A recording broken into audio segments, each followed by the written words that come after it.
you very much for the warm welcome you gave Neil and I yesterday and this morning.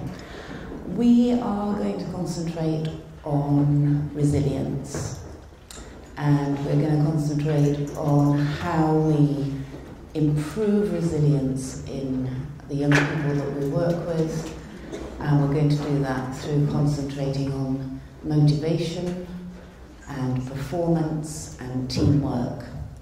So they are the three ingredients that we've been focusing on in our family classes. Some of you are old friends and know that resilience has probably been very close to Neil and my heart for the last 3 years. There are a lot of changes, as there are here. Our government have the money and bankers are still very rich, but we won't talk about that. With a kind of resilience bounce. And we have been managed very tightly over the last 3 years, managed by managers who know about money. And managers who know about money decided that we lived in a beautiful house in St John's Wood, and that had to be sold, and staff have to be squashed. And so the Marlborough firm, which has been there, I've been there 35 years, long time since a child, has now come to its end under the new management. So for the last 2 years, Neil and I have been thinking, working, how do we save the best of what we've been discovering and delivering, and how do we change that?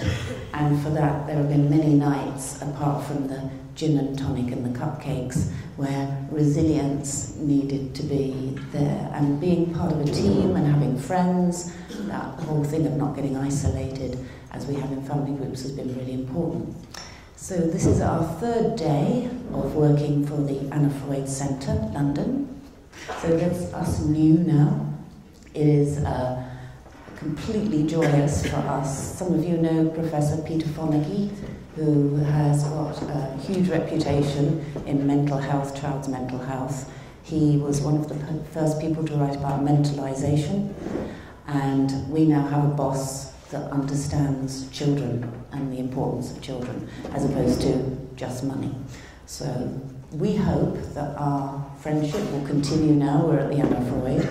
We link to Yale University in the States. We Skype with them, we're getting ideas constantly, and we hope that through the Danish-London-Yale connection, we will continue to share good ideas. But during this process, we've had to dig deep for resilience, so hence our slight preoccupation with it.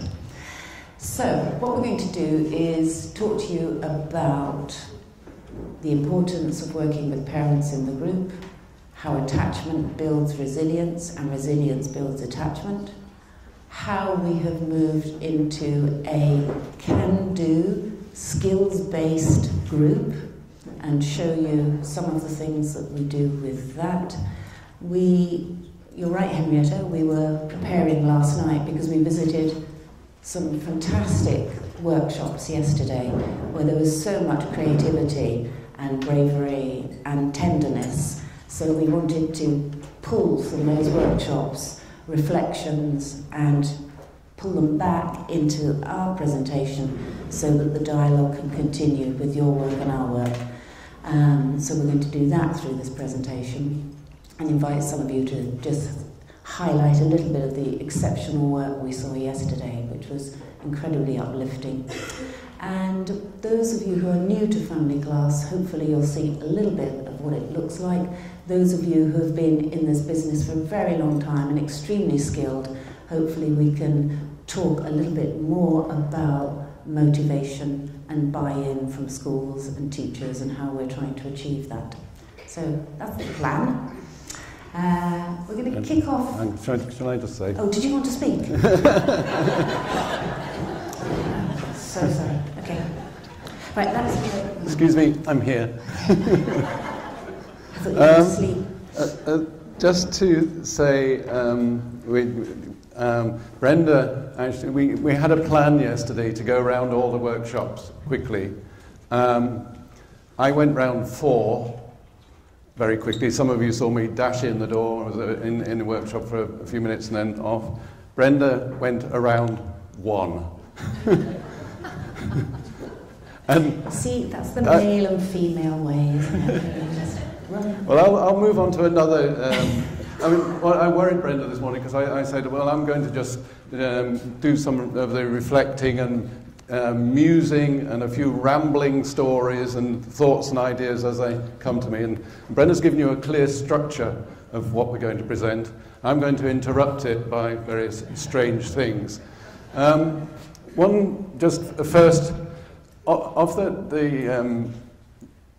First reflection about coming to Denmark, which you had a lovely presentation yesterday morning, I know, from Raki and Rabia.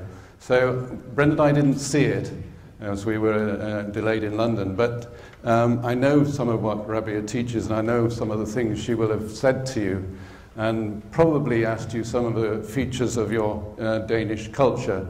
Did she ever ask any questions about what rules and those sort of things? Yeah. Well, there are two things that I broke a rule, a British rule yesterday by going in and out of the workshops. Because the rule, why there's a difference between us, there's a rule in Britain that when you go to a workshop or a conference, you sit and you stay and you don't move, and it's defined as being polite. So you stay and do. Now, I know here during the morning, people will walk in and out of here as and when you feel like it. When we first came here many years ago, we thought, goodness, have we said something so boring? And we've got the best thing we're showing on TV, on the film, and somebody walks out. You think, what did we say? What didn't we say? And then gradually we learn it's what you do. When you want to go for a coffee, or you want to just go for a smoke, or you just want to go out for a wander, you do. That's what Danes do. And we've learnt that that's how it is. So that's a cultural feature. So there's no hint of criticism. We've got used to it, and it's lovely. And that's when first one out, we'll just wave you off and say goodbye. I know you usually come back. I mean, well, most people come back. But the second one, which is a lovely thing, I bet you didn't say this yesterday either, which, it reflects what Brenda said about the greeting. Should we greet each other? No. What do you do? Oh, come on. Give me a great Danish. You are the best country of huggers. I know. So it's noticing those differences. You've got cultural, you've got gender law, which is hopeless as well. We know that. That we ask you, well, who's your leader, and nobody ever moves. Anyway, so that's just a little ramble, but it's a reflection, hopefully, of maybe what Rabia and Raki were talking about, some of the things that we notice a difference and you'll notice a difference. And particularly as we've also noticed over the last few years how Denmark is starting to becoming more culturally diverse, so how you're having to think differently about the population that you're living with. Okay, that was a ramble. Children in class who have difficulties with their attachment and resilience find it quite baffling, people's social cues, as Neil's talking about, and reading people, understanding what something means that's being signalled. Hence, two things. One is they can misread and start their own spiral. You looked at me. Why are you looking at me? And then you start the virus around the class of that. The other is, as they read somebody, because they don't have the internal social competence that's just almost like breathing, they spend time on that. So one child can look at that frowning expression and go, oh, I know what that means, she's concentrating. Another's going, what does that mean? Is she angry? Does she hate me? What's happening? And those vital seconds mean that child is behind the pace of their peers, and also maybe signalling anxiety and stress to others. So being able to read somebody's intent, the social cues that are part of our biological makeup, for some children are easy peasy and some are baffling. And those are skills. They are skills that children learn in the early attachment relationship, but they are skills that we can teach in family class. So one of the things we use, and we thought we'd show you this morning, it comes from the DNA Learning Centre, is just a game that we play with families about reading faces. So we're going to ask you to have a go. So we're going to pick a face, or you pick a face, and you are asked to read the expression, so we'll see how the tables do. Are you ready to... How are you going to organise? You can pick one to start. I'll pick one to start. Okay. Oh, I like this one.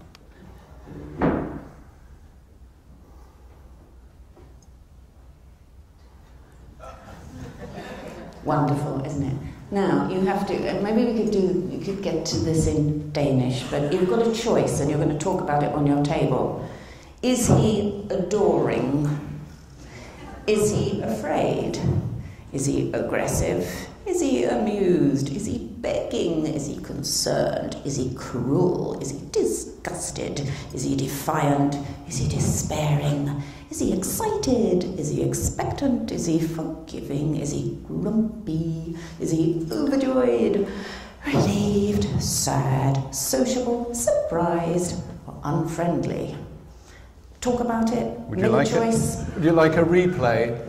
Yeah, do you want to see him again?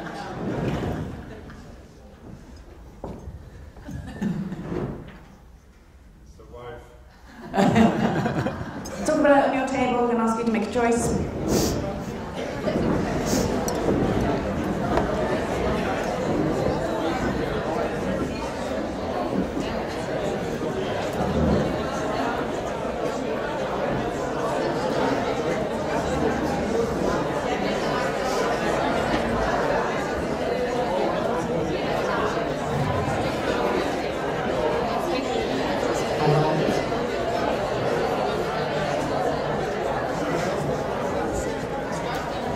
Okay, made a decision? Go on, half a minute. You're sitting in the room with this man, how are you reading him? What is it making? Any offers? Torben? Grumpy. Yeah. Grumpy. Hands up, tables that agreed with grumpy. Okay. Any table have a different view? What did you have? Defiant. Okay, we got grumpy and defiant. Click that button, Dawson. Defiant. No, sorry, not defiant this time. Let's go for grumpy. Yay! Torben, pick a face. Pick a face. Middle, up. Up in the middle, yes. Let's go for her.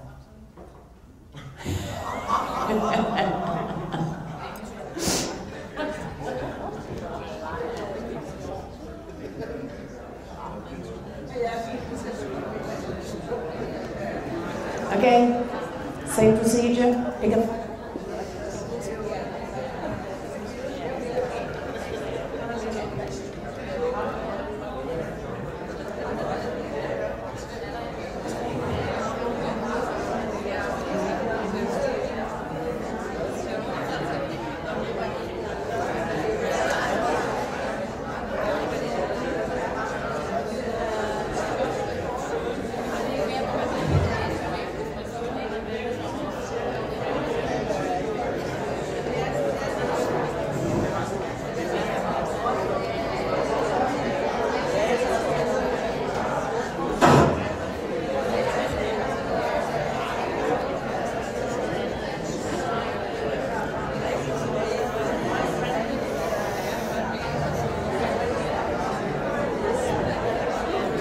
For this one, and then how many more?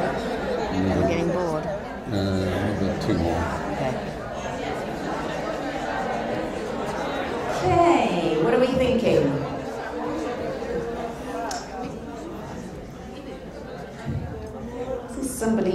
in your office first thing in the morning?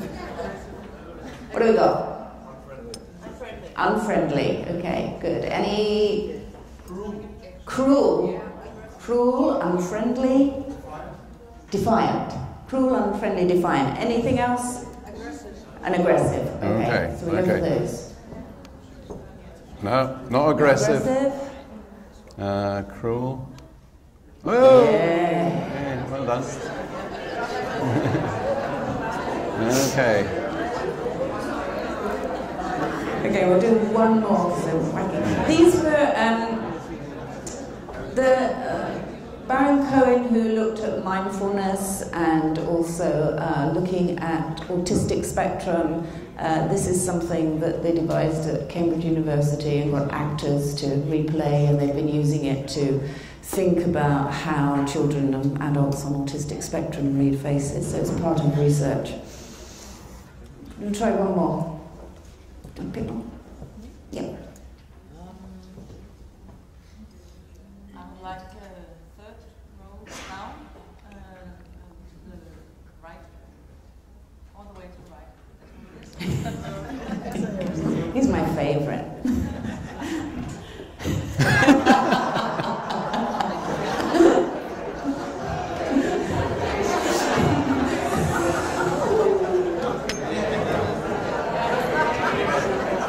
Okay, girls, you meet him on a speed date. Are you staying or are you going?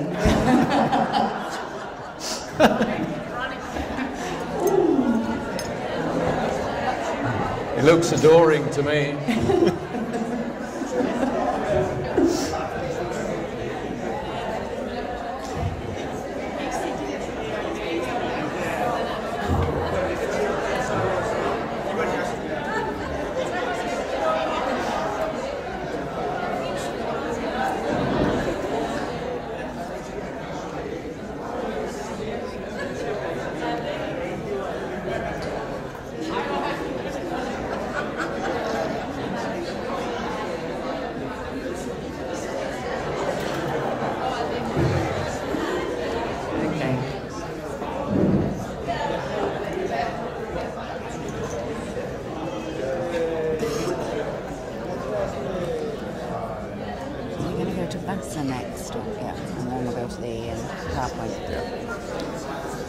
Okay. It's like he's got a bad case of something. What's your office? What would you like him to be? Begging. Begging. Anything else? No. Hey. Well done. Okay, you used a number of skills to get to the results. Pretty nigh perfect mentalizers that you are. Those skills of detection, affect, and cognition. So in your brains, you took the social cue. It would have been processed in the affect node. Your amygdala is your experience of other relationships. You would have made a very fast diagnosis in your cognition, and you were able then to verbalize. The children that we're talking about have very hard times making that move between the affect mode, where we receive something and then we have an emotional reaction to it, and moving quickly enough into cognition to make sense of something, to put language to it, to add meaning to it. And the children who have had trauma with his father, who then married somebody else. So this child has had so many different adults in their lives. There's not been one reliable sounding board for him. And trauma upon trauma has really made a difference to how he processes relationships, not just how he functions in class. One of the most interesting things in talking to Vasa I found was that he was always hungry, so he was always getting food from people, and he would persuade the people who gave school lunch. He would take one lunch and then go around, find somebody else and say, I haven't eaten yet. and had another lunch. So he was eating all the time, stealing food. And we said to him, "Where are you hungry?" He said, "It's in my blood," which I think is a fantastic description of what he was feeling.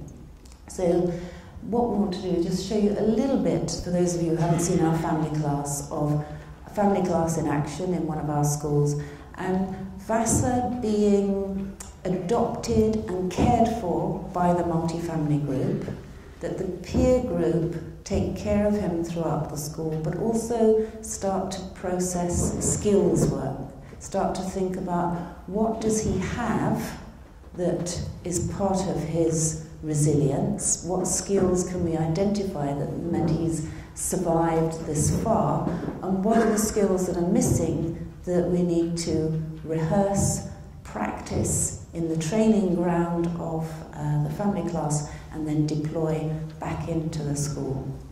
So Vasa's the boy in the middle next to the lady with the blonde hair. Yeah, he is here. So as his stepmother, it's just what's so important about this sort of work, the work that you're doing. I mean, again, a little reflection on yesterday. It was just so moving going round the workshops and the fair that you had next door, just showing the range of work and how the passion and enthusiasm that's going into all the work that you're doing. And that's what, as Brenda was saying at the beginning, our recent experience has been about management and strategy and policy and all sorts of boring stuff and money. And it's trying to remember what the point of it all is. And Vasa is a classic of why do this, because life was difficult enough for him, but also for his stepmother. And you'll see in a minute there's a little girl comes in the picture, his half-sister or his stepsister. And the new family was falling apart because of Vasa's behaviour. They were struggling to manage him. So in England, they wouldn't fit the criteria for referring to mental health professionals, or they wouldn't go, but he was in school and struggling, and it's the family class was the place that contained him.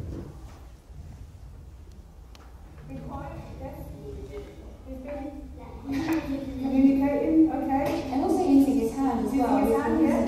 What do you think, Russell? Let's practice more, taking turns, because he was a bit restless during the game. Oh, okay. Alright then, so all good because this should answer. Even just watch a couple of seconds of this. He's 12, 13 years old. There's nothing wrong about holding hands, but you can see his we know more, but if we go back to attachment, the anxious attachment, the desire to be connected or to be with somebody, and having had so many disconnections, he was at vast risk of harm because he would go with anybody in the streets as well. So he'd beg on the streets as well.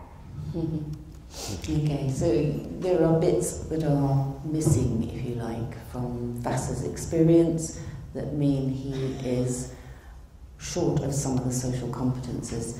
We just go to the which one? PowerPoint. No, it's up here, isn't it? That one. Mm-hmm. Okay, the PowerPoint we will leave on a stick, and it's much easier than trying to send it because there's lots of photographs.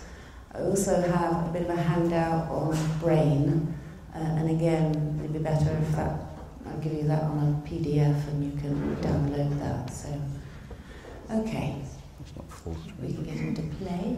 I'm still trying to get full screen. Press play.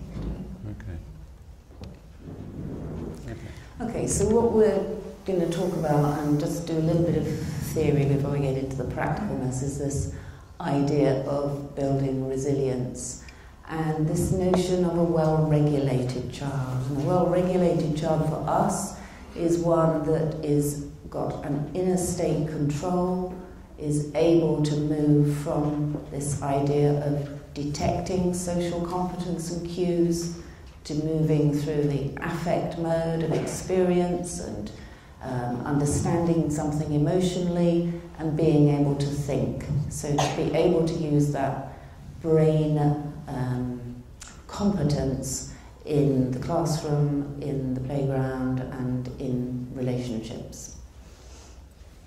And when a child doesn't have it, it's very clear, because what we're looking for the children that come into family class is those competences that they can initiate, develop and sustain personal relationships. These are life skills that you're teaching in family class.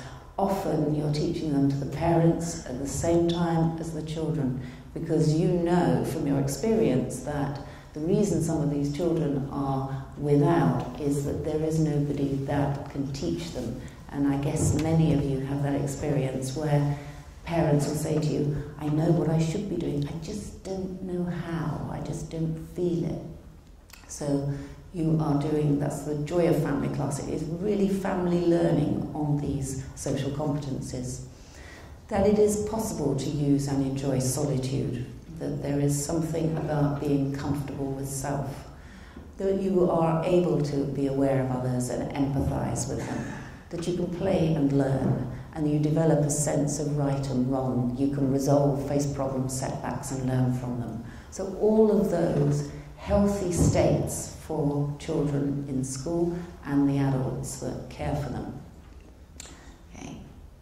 So children that cause us anxiety in the classroom have a look about them that we all recognise, where there's either something missing or something going on, but maybe words are not attached. But the whole thing about children who are trapped in the affect mode and aren't able to move into cognition and making decisions is that it is quite catching. So, whoops, what happened?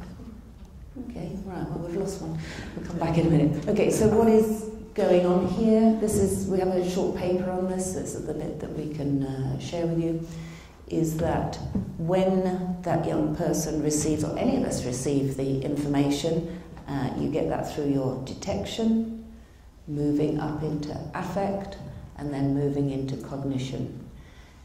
Adolescence is a time where hormones interfere with this, and adolescents stay much longer in the affective mode, which is why you get that why? And lots of emotion when there's high arousal, and it seems quite difficult to move into cognition. That is part of brain development in adolescence mode. So when we're working with adolescent groups like we have with VASAs, we are trying to strengthen that route between affect and cognition, so that they can feel like they can control themselves, they can control their thinking, that it's not that they are suddenly taken over by this rush of emotion and memory and despair and distrust. I'm just again one of the reflections of that, because I know Henrietta plus others, Henrietta didn't believe that I'd actually been in her workshop yesterday, but Trine, you can vouch for me wherever you are, and I was in there very briefly, but a lovely presentation about neuroscience. And for us, all this stuff about brains, we're not brain specialists, but it's how do we take ideas from science, because all the scanning stuff and all the new research that's coming is so fascinating, but it's still so primitive, it's still very basic, and how to get things from the neuroscientists for our own interest and make connections, as Brenda's saying, with different phases of life, adolescence or babies. We'll show some of that in a second. But then, more importantly for me, it's how do you make connections from that to work with children and families in our particular way in family class? How do you make this sort of stuff useful? And what Brenda's saying, you could easily have that conversation with a family, couldn't you? You'd easily talk with an adolescent about it. Do you know what's going on in your brain? Or you talk with a family, do you know what's happening what happens for young people? So it's the psychoeducational aspect of multifamily class or family classes. It's when you've got some knowledge and you've got some new learning, share it with people, share it with the families. Don't keep it secret. It isn't just to inform your thinking, it's to inform the family's thinking. But it's also for the buy-in for the schools and the teachers. Yeah. Because it's not that family class is there to pick up families that everybody thinks, why bother? It really is to strengthen that cognitive node and to develop brains and to help these be young learners who can progress and improve the school's results. I asked yesterday in the group that I was in for a long time because I found it fascinating, was what are the pressures on schools now? Because in the UK it is that schools have to raise the achievement of every child, otherwise the school has not got a good reputation. And the pressures on head teachers are that they have to raise every child's learning. So it used to be, if they got 80% of the children moving, that was good. Now they have to raise everybody, so they are very minded to do that. They also have to hang on to their staff, and they've got big staff turnover. So there's a lot of pressures on schools. So the more we talk their language, we've found, and promise them that what we're doing is strengthening those families who have aspiration. They all have aspiration. There's a very good piece of research by the Roundtree Foundation that knocks on the head the idea that some families don't care. They just don't know how to get from A to B. They haven't had the advantage, or they don't have the competencies. So what you're doing in family class is you are providing that roadmap and some skills training to move those children and families. Okay, just another reflection off yesterday. So just to, again, I won't make apologies for it, but the presentation is going to have a flow, but we're going to keep intercutting, because that's what we were asked to do, to reflect on yesterday. And as well as you were saying about what's important for schools and teachers, was it last year when a politician came, or there was three years ago? Time goes by. You get to a certain stage, time just passes. 3 years ago, you, as a group, invited a politician to come and present, and she challenged the audience here at the time to say what she needed was evidence. Evidence. It's all very well saying you run lovely family classes, and that as we tell nice stories about Vassar and how he was helped, and you tell stories about the children and families that you've helped. She said, I need evidence. I've got colleagues who only believe it when they see it on paper. Now, when I went to the documentation, no, it wasn't the documentation group, it was in the marketplace, there was a group, I can't remember where you were, I think it may have been runners, but there was a group that had got an incredibly boring bit of presentation there. Sorry. But it was the most important bit of presentation. And it wasn't, there was a couple looking at it at the same time as I. It was about their outcome data. It was on a computer, and it was showing an outcome report. Now, it's not the most catchy bit of film. We'll show you some catchy film. It's not the most engaging bit, but it will save people's jobs. That's what will keep you in work, is those things that are then, if you do the reports, do the data, do the outcomes, and prove that you make a difference. Not that you are just good family class workers, but that you are making a difference for children and families. And then you give that to politicians, then the money will come, and then you will have jobs, and then you will help more children and families. So it's a bit boring, but that's the functional thing about family class. So I thought that was excellent. Sorry for saying it was boring, but it was excellent. Right. Keep digging. Okay. Okay, so we're just thinking about this nice idea about people picking up social cues and mentalizing. I'm just like this. An angry thought gets picked up like a radio wave. People can sense it, and animals. Wow, he's angry.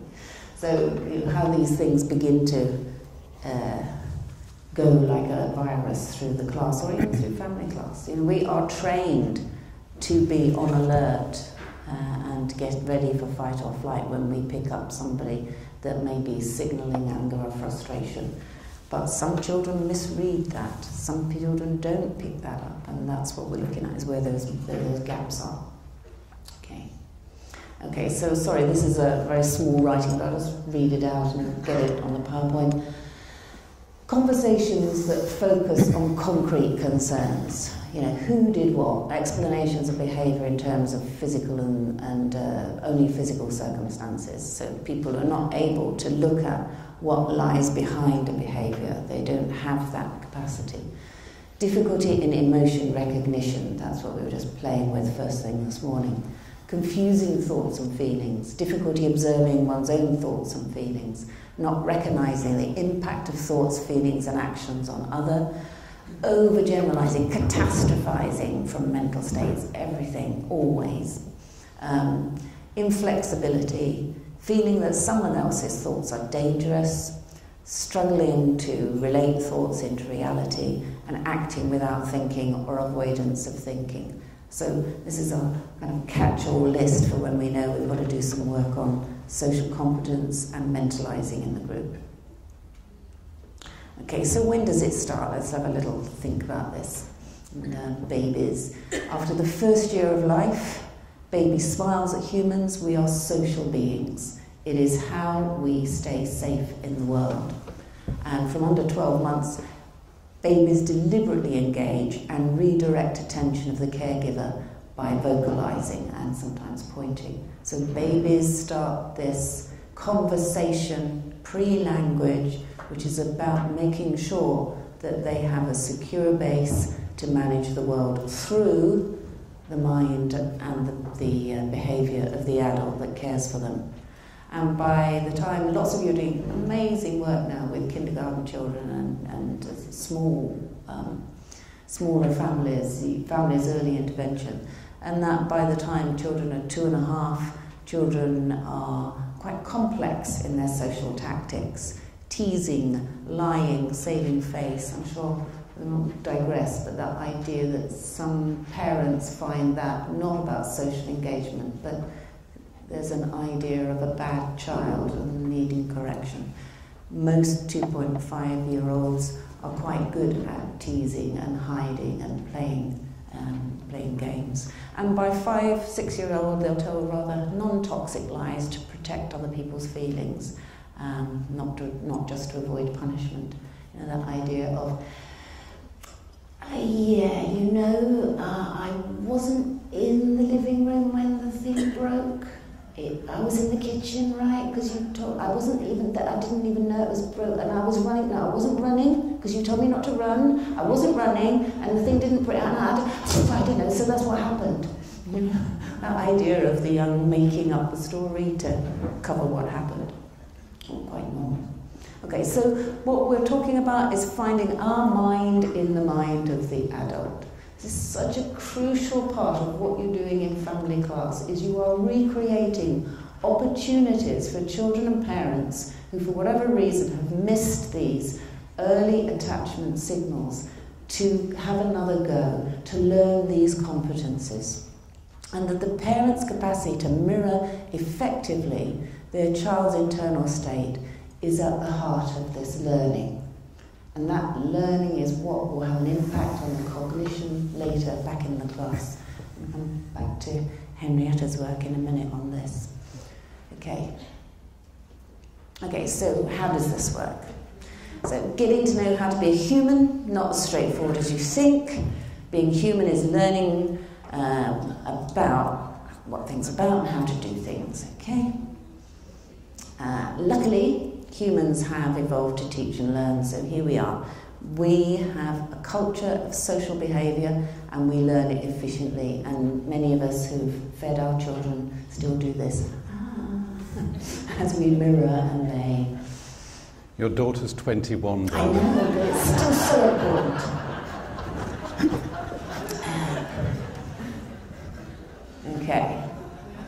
Okay, so we learn quickly with great efficiency from the people that we trust. And that's important about having that trusted adult. And there's this learning superhighway that we're tuned into. So when you have that attachment, that bonding, think of that as the kind of motorway for where all this information is driven. And we learn very fast to generalize that new knowledge broadly. But we only do it if the person teaching it is worthy of our trust. So there are some of the families that you work with. For all sorts of reasons, there are some parents who, now you see me, now you don't. Now I can be there as a very reliable responder. I'm sorry, I have too much. I can't be there for my child. So when a child hasn't got the reliable adult in those early years, that superhighway does not form. That's when the child has to do so much more work to check out, is what I think I'm seeing what I'm seeing? Do I trust this person? So children who have epistemic trust, they are so much better able in class to do well, because a teacher says, it is this, I go, sure, that's my experience of adults. They tell me it's fine. If I don't have epistemic trust, I'm checking it all the time, and I'm exhausted with checking it, and it has a physiological impact on me. And sometimes I just lose it because the world gets very, very confusing. Okay. So that secure attachment created by the system gives that epistemic trust. And that information can be that the information relayed by the teacher may be trusted. So some of this description has been incredibly useful working with our teachers who make the referrals into the class, because we're talking about what's gone missing. Hi.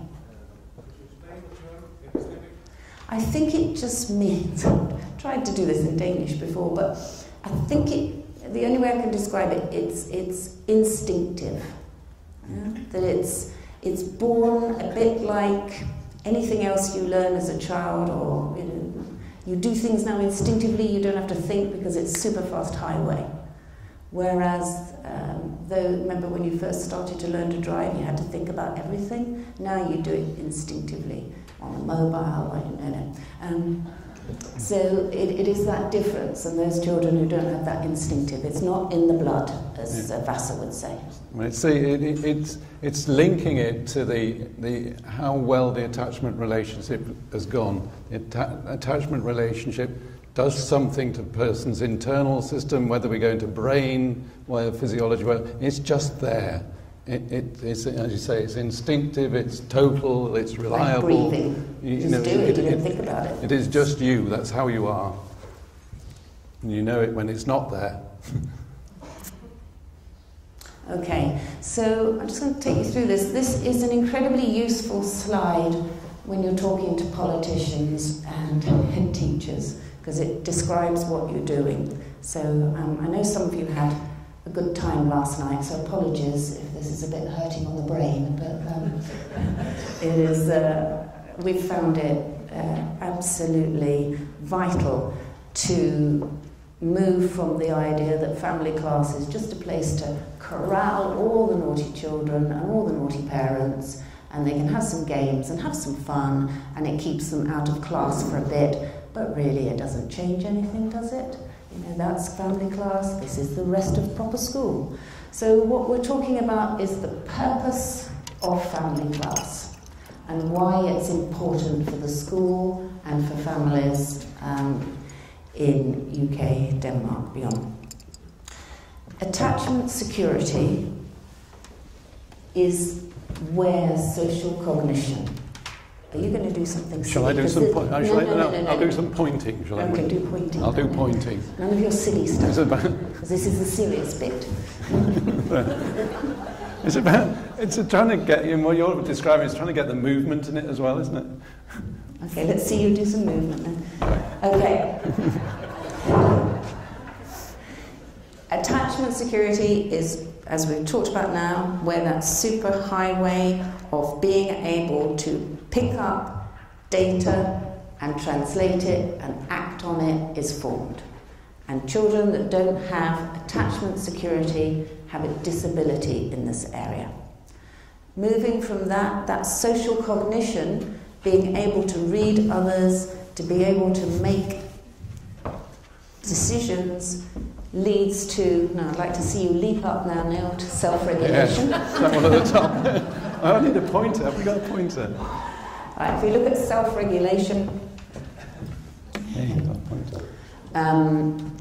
being able to control your inner state leads to the management of attention, about being able to have alert attention and shared attention. Okay, alert attention means being able to focus, and shared attention is being aware of what's happening around you and managing yourself in relation to that. Are we doing self-regulation in that top corner? Yeah. Yeah.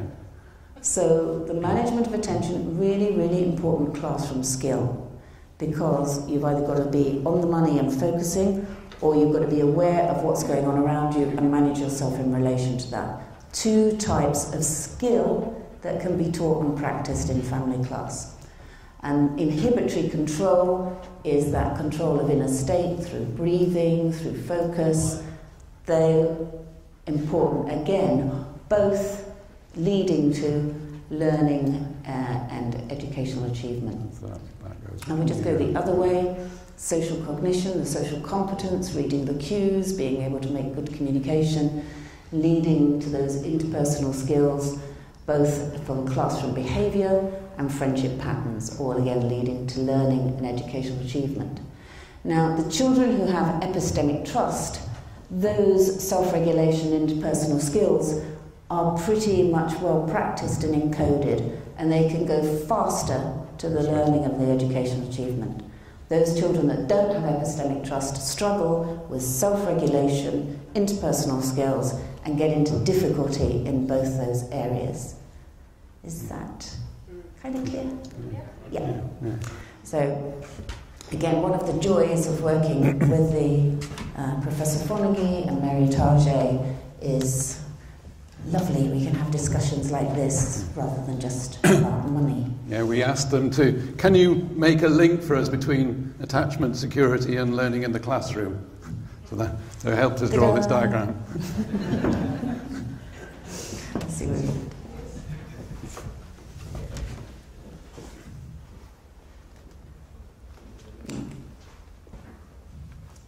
Okay, so what we've talked about with VASA is that the stressful family interactions that the families in your class have had, they get in the way of that superhighway. And that the interpretation of the mental state, which is essential for the healthy relationships, that's not just about learning, but life skills, that gets corrupted. Okay. So, this is what Baron Cohen, who put those lovely images first thing this morning together, is imagine what your world would be like if you were aware of physical things but blind to the existence of mental processes, where you can't read somebody, you don't understand how it is. Blind to things like thoughts, beliefs, knowledge, desires and intentions, which for most of us, we self-evidently underlies behaviour. So it is that idea that somebody has that mind blindness, and that's where we look to skill development. I want to move into our new name for our family class, which is Smart Gym, and talk about some of those things. But I don't know, do you need a coffee now? Yeah.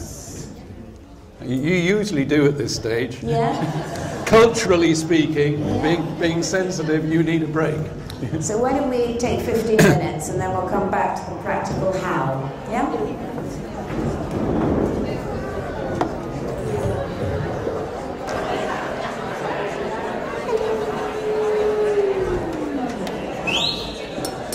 Thank you.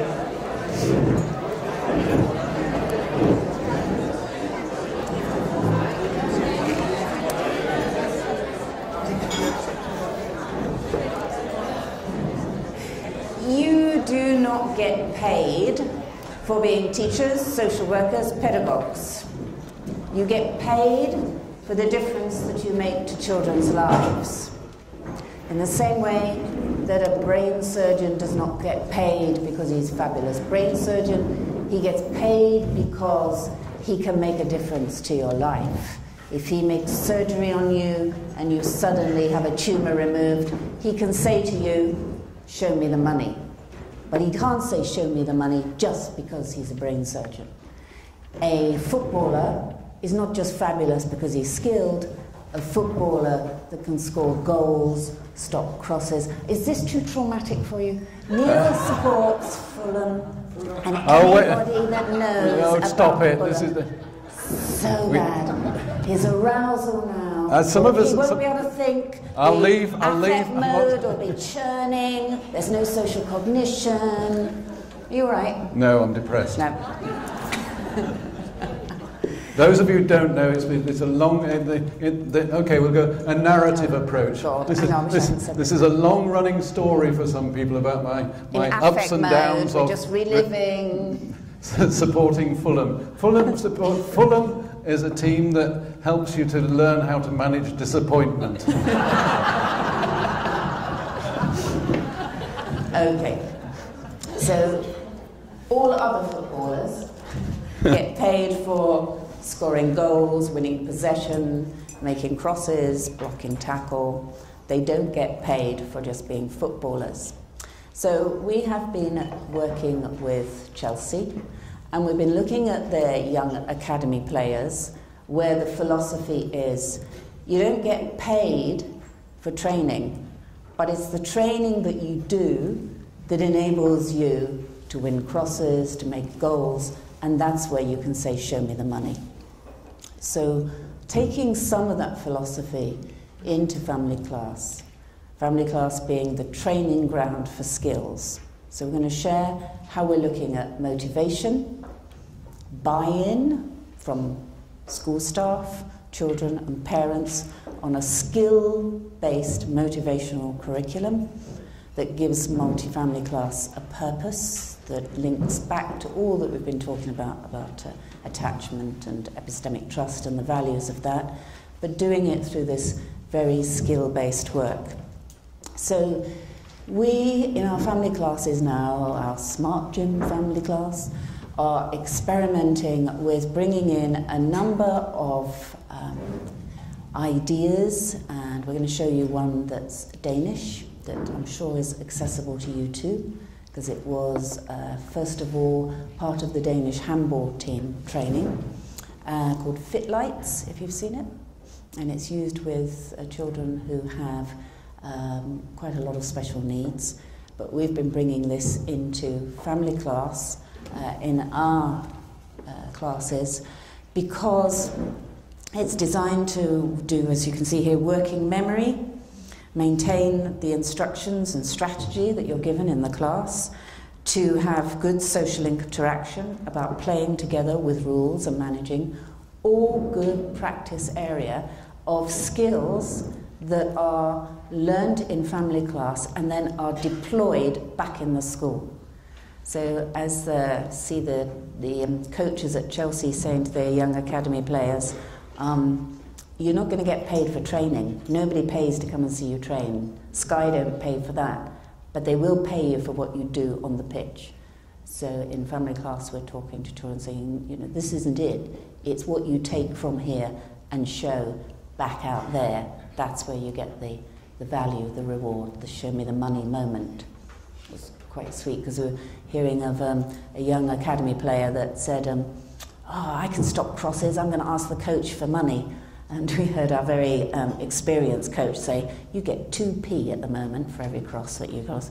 But when you're in the first team, because you have done the training, then it's £6,000 every time you make a stop of a cross. So there's motivation. Not quite sure how we're going to match that in school, but still. Okay, do you want to have a quick look at this? This is Fit Lights. You can pick this up on Google, some lovely explanation. It's one of the tools that we're using, and it is something that we use with children by themselves, children together about teamwork, parents by themselves, parents and children together.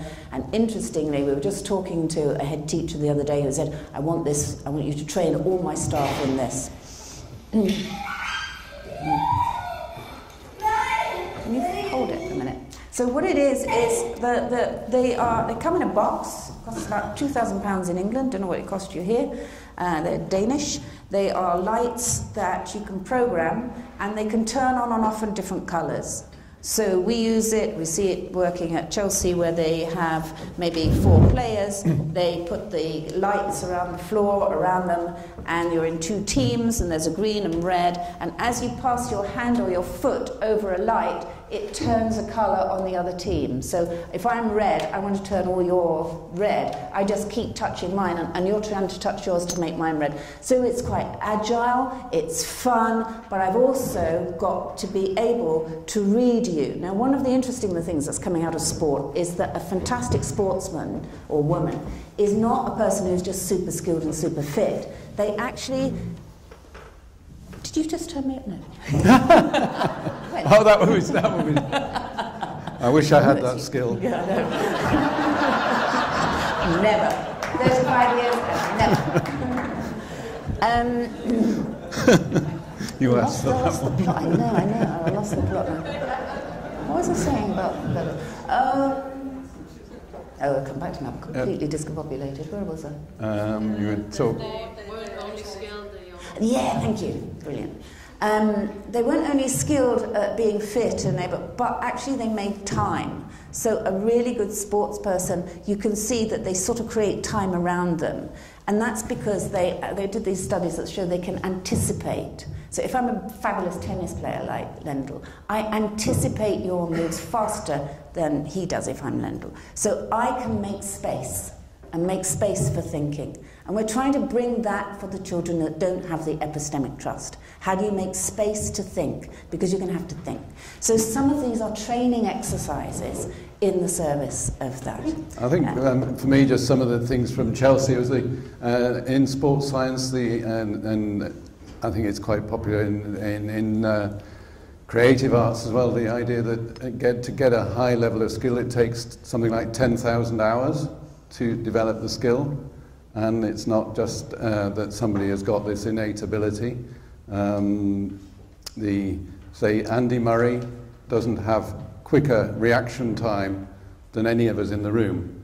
Footballers don't have better reaction time than any of us in the room. That isn't the difference. It isn't they've got something built that's different. It's that they train, they put in 10,000 hours or more, and that they develop their skills. So it's what we will be using with this techniques, but it's also role models. It's these stories about what people do in order to become skilled and to become brain surgeons or airline pilots or whatever. If you watch this, you could pass on some tips to Fulham. Yeah. Yeah, won't we?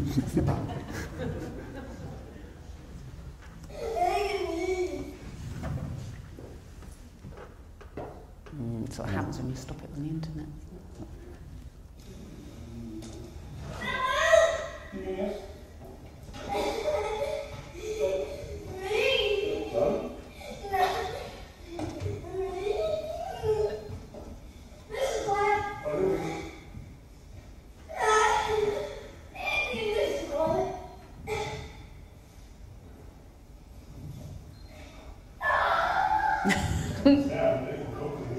Dealing with frustration. So, I mean, you can immediately imagine anybody who's running a family class that you could have these and play with them, with parents and with children, and do different configurations of grouping, cooperation, competition, playfulness. You've got mentalization in there, which is, as we've gone on about all the time, our groups need to have playfulness in them. People are coming with complex difficulties and problems. There should be some element of fun in groups. And these are fun. We've played with them, and they're great fun. It's an interesting thing that we watched this thing where we had at Chelsea in their elite team, they had the ones who were the English-ish players who were very focused and determined to get it right, and then they had the South American players who were much more fluid, and they won. And what they said to the English guys was, more samba, man, that's what you need, more samba. And it's something about, controlling your inner state, relaxation, fun, and then you're able to be on the button or on the money. But what's happening here is that the child is given an instruction: only turn the blue or the red, but don't touch the yellow. So, you know, moving around as fast as you can. And we've done it where, say, you've got two teams opposite, you've got two people playing against each other. If you've got two teams, they've got to move around each other. So in terms of that idea of working memory, knowing about sequence and state control, they're all fascinating. Okay. You'll have to keep talking. I'm trying to get out of it. Okay. But if you go on to just fit lights, and that's focus in action, and you'll see the whole show, and it gives you quite a lot of the information about the skills base that's being used. Okay. I'll go back into the... I'm trying. How do I get out of this? Anybody technology? Escape. Oh, no, I've tried escape. It's not doing it. Run. Yeah, run. Yeah.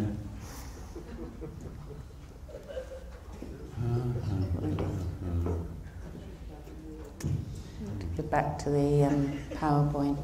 If we When go back news there, that found a might way, take. If you press CMD and then the step. CMD and what? On escape.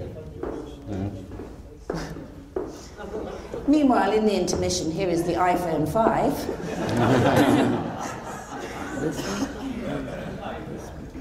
Oh, brilliant. Well done. Thank you. Yeah, thank you. Excellent. We were down here, weren't we? That one? Yeah. Wherever it is.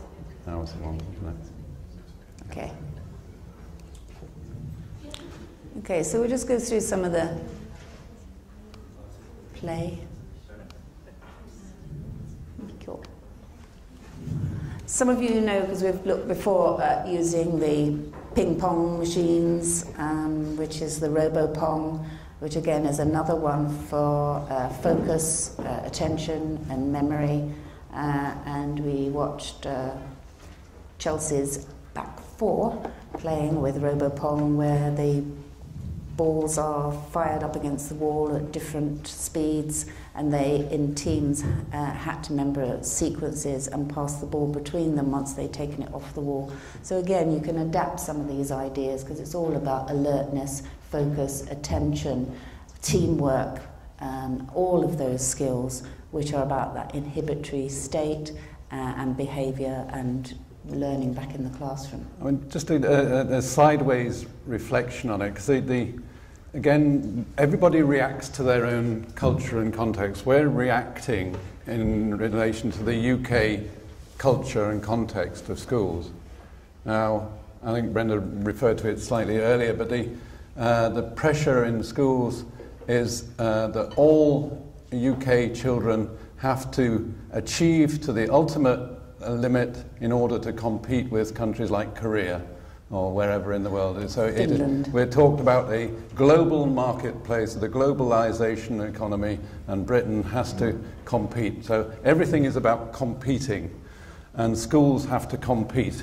Now, I'm only saying this because you know that from the British point of view, we catch everything that comes from America, and you catch things that come from Britain. So, or you may do. It's just, it will come here, likely. So it's just giving you an early warning. Be ready. Here it is. So the pressure in schools is very much on achievement, and it's about the new system of schools. They brought in a lot of very high control and discipline and management. If you go and look at British schools, you'll see all the children are wearing uniform. They all have uniforms since when they were about tiny, you know. And that's different from what it was a few years ago. And if you go to the schools with the older children in, along the walls there are big signs saying, achieve, climb a mountain, go to university, aspire to university. It's challenging the assumption that because people are poor and underprivileged and haven't had a good background in education, that shouldn't be an excuse for aspiration. Brenda was talking about before that there's research to show that families do have a hope that their children will do well. They have aspiration, but they don't know how. So there's big pressure in the schools to say, for any families, any children, whatever their background, wherever they've come from, there's no excuses. We should, as educators, should be able to help them to achieve and manage great goals in life. And a lot of that's fantastic. So it's actually, again, challenged some of my political views and whatever about this change, because actually some of the schools in London, which were terrible a few years ago, are actually rather nice places to go to. The children are improving, they are achieving. And one of the, so there's a pressure that they've gone so far, and about 80% of the population of the schools are doing quite well. The children and the results are improving, standards are improving, behaviours improving, so that's okay. The problem for the schools, as Brenda referred to earlier, is that the 20% aren't improving. There's no movement whatsoever, and there's all the data, what I was talking about earlier, shows that the schools are going up for most children, but there's a group that the bottom 20% of the population isn't shifting an inch. They're not moving at all.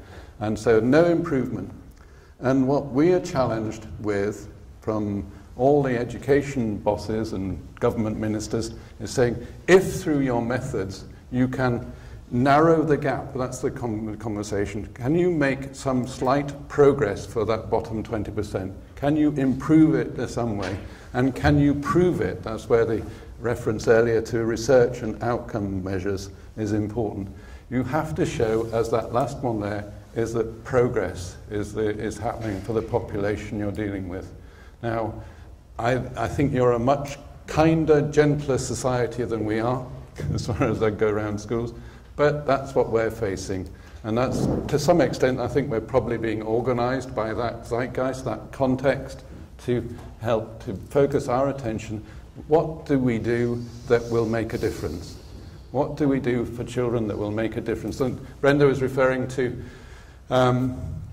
what happens in the family group, the family class, is no use whatsoever if it doesn't make a difference in the classroom or in the children's lives. Because it needs to be, everybody's talked about, how do you transfer change from this special setting into the main school or into the family's life?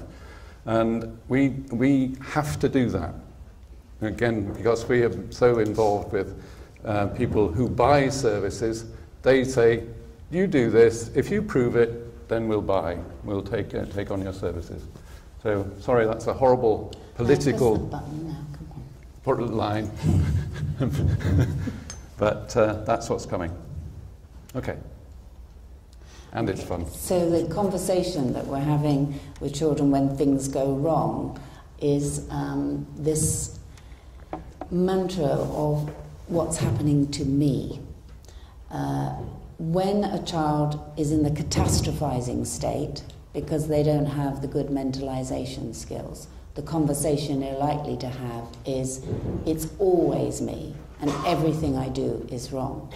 Some of their colleagues that you have will reinforce that. It's always them and everything they do is wrong. So we're trying to have, as we look at the skills and pull out the skills and emphasize the skills that we see these children have, is it's not always you. It is not everything that goes wrong. And how do we identify the skills you have? That's what was happening with Vasa. And how do we celebrate success and build on those? So as well as doing the activities, there are crucial conversations that you have with the children and families as they're doing it to discover the skill set and to build on that. Okay, so just, sorry, this is a bit of a dense slide, but you can have them, say again, and look at them at your leisure. But it is the teamwork, the resilience, the performance and the concentration that we are focusing on as the family class curriculum. So the family class has a purpose, it has a structure, and these are the things that we're teaching within the family domain in the class. So the teamwork, it's about communication and mentalizing skills.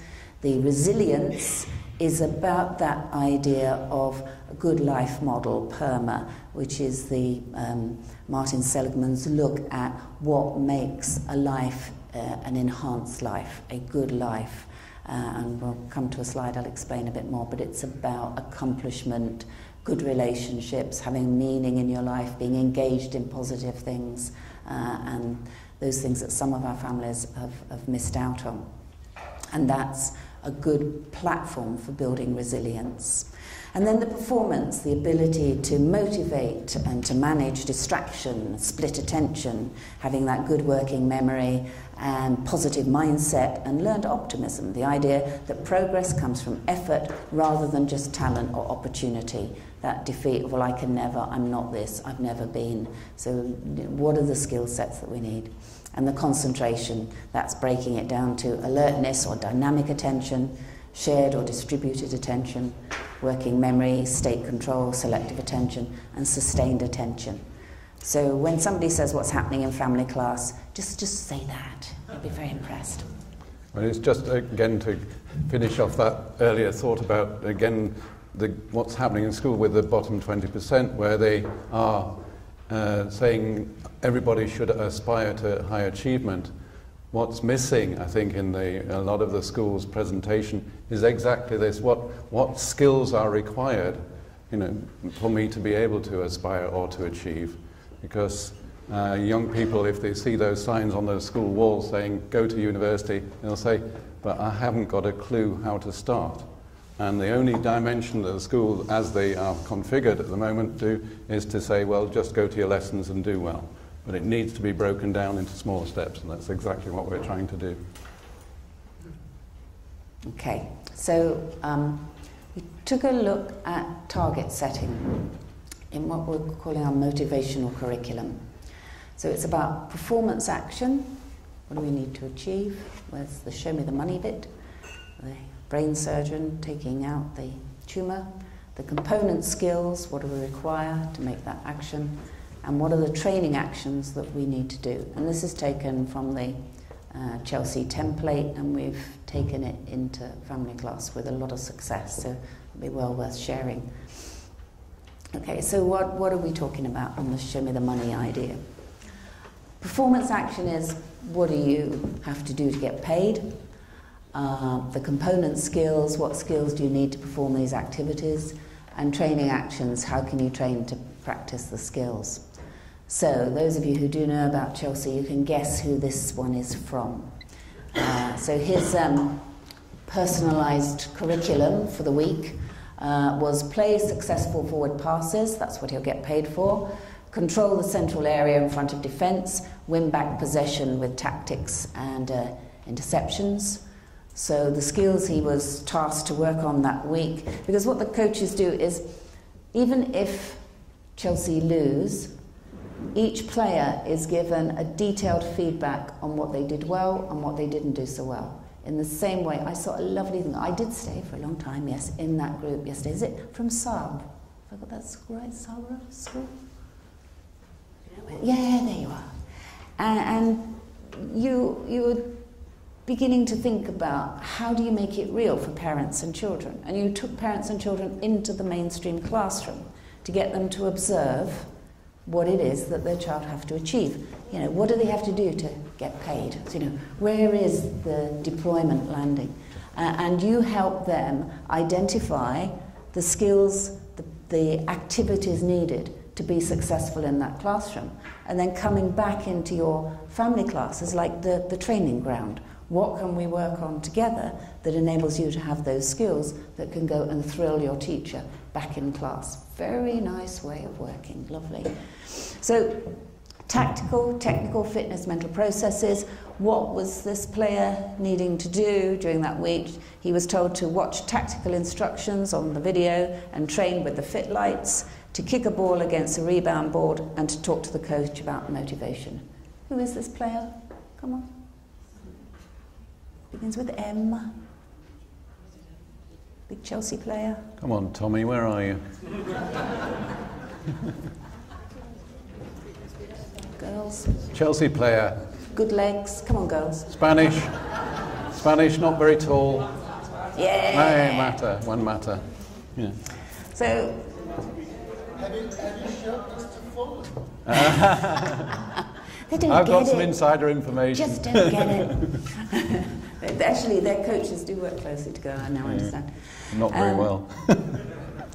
But maybe some... I don't think this is just Chelsea. I think your sports heroes and heroines here will have something similar.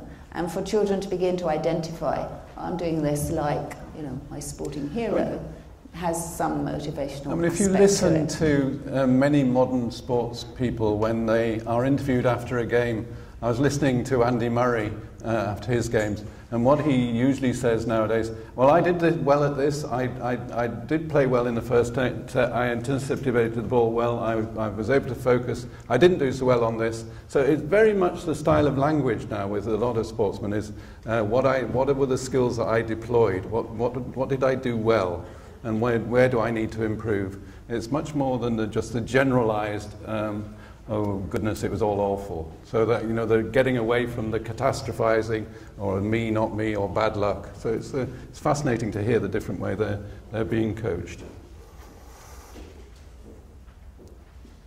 Just link, because I've got control of the button, is the link to a reflection off yesterday again, when I was in the inclusion-exclusion debate. There's a colleague in the room I obviously can't see now, but I wrote down her comment of saying we have to be aware what's in our shop window in family class. What are we selling? What are our products? And I think that's what's organising Brenda and I at the moment, to think family class is great. It's a context where we've gone on about isolation and bringing families together and helping families to develop their own resources and doing planning, action and reflection. We're just getting to the stage of thinking we need to do more than that. We need to be more specific about what people are doing. And we'll show some film again of Henrietta and Tommy and Torben and Eva's work in a minute, but an illustration of that. So that's what's organising us, I think. Yeah, and one of the other lovely things I saw yesterday was that somebody had worked with the traffic lights. I don't know if you saw that in the thing, in the marketplace, where children are in their comfort zone and they can talk about what they do well, what they didn't, and when things go wrong. And the person who I was talking to, sorry, I don't remember your name, but you made a lovely description of how children find it very difficult in the amber zone to be able to think about predicting what was going to happen, that made it difficult for them to tone down back to green when they were accelerating into red. And one of the things about breaking things down into skill sets is it's not me, it's not always, it's this is a discovery of things that we can do to practice that. Okay, so if we move this into working with our teachers, a teacher may be thinking about, with a student, about improving my grade in physics, for example. What skills does that young person need to be able to do? The teacher can again be having an input into need to solve physics problems, be organised and stay on top of my study.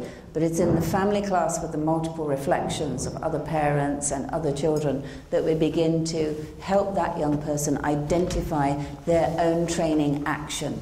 So do lots of tests, keep desk free of distractions, sit close to someone who works hard, and keep eye contact with the teacher. It's then important that the teacher in the class is given the information about what the training action plan is for that young person. It's about that motivational idea, and the teacher, the class teacher, the regular school teacher, recognizing that the training ground is of high value to them because that's what's going to land the improvement in the physics back in the classroom.